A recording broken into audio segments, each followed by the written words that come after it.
ஒரு மன்னர் ஒருத்தர் வந்து நம்ம காட்டை போய் பார்த்துட்டு வரலாம், எனக்கு கொஞ்சம் ரிலாக்ஸேஷன் தேவைப்படுது, அதனால காட்டுக்கு போவோம் அப்படின்னு சொல்லிட்டு அவர் தன்னுடைய தேரோட்டியை அழைச்சிட்டு காட்டுக்கு போவாராம்.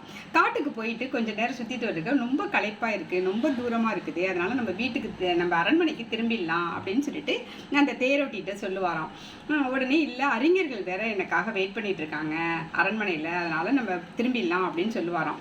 இதை கேட்ட வந்து அந்த தேரோட்டி வந்து திரும்பி வர்றவர் என்ன பண்ணுவாராம், ஒரு விளைச்சல் செய்யக்கூடிய நிலத்தில் தேரை ஓட்டிட்டு வேகமாக திரும்புவாராம். உடனே இவர் சொல்லுவாராம், எதுக்கு இந்த வழியில் போகிற அப்படின்னு சொல்லிட்டு அது சொல்லுவாராம், இது குறுகிய வழி, இது வழியாக நம்ம போனோம்னா சீக்கிரம் போயிடலாம், ஏன்னா அறிஞர்கள்லாம் அங்கே வெயிட் பண்ணுறாங்கல்ல அப்படின்னு அந்த தேரொட்டி சொல்லுவாராம். அதுக்கு வந்து மன்னர் சொல்லுவாராம், அந்த 10 அறிஞர்களை விட எனக்கு இந்த விளைச்சல் நிலம் வந்து ரொம்ப முக்கியமானது, அதனால் நீ நேர்வழியிலேயே போ, கொஞ்சம் பொறுமையாக போனாலும் பரவாயில்ல அப்படின்னு சொல்லுவாராம்.